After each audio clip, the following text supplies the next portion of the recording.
to je za mene neke prve take večere, nikoli še nisem bil na nekem podobnem dogodke, tako da pač resnično ne vem, kaj bi pričakoval.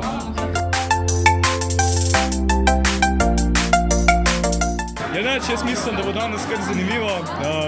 Dejstvo, da smo v temi, pa sploh ne veš, kaj človek je, sploh ne moreš tega pričakovati, kaj se bo zgodilo, stari. V bistvu se mi zdi en tak dober suspens, nek dober občutek. Ne vem, po mojem, da bo kar kul, no, bomo videli.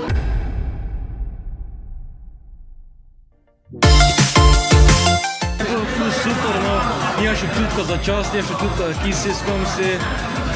Zanimivo je bilo jesti, ker za mogoče veš tudi, kako se počutijo tiste, ki so slepe, pa pač res ne vejo, kje je kaj za jesti. Sploh to, ko smo se mogli nekaj rezati z vilce, pa to je bilo težko normalno jesti.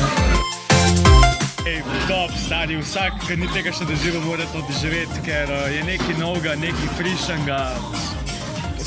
Povezati se z ljudmi na neki določeni ravni, ki se drugače nikoli ne bi res vklopiš vse svoje čutila, ki jih do zdaj nisi toliko sploh dojemal, da jih imaš. Tako da je fajn, jaz imam feeling, da bi mogli ljudje to večkrat delati, no? Da bi vsaj enkrat na mesec šli v temo, pa pojedali, pa se malo poslušali, pa je to.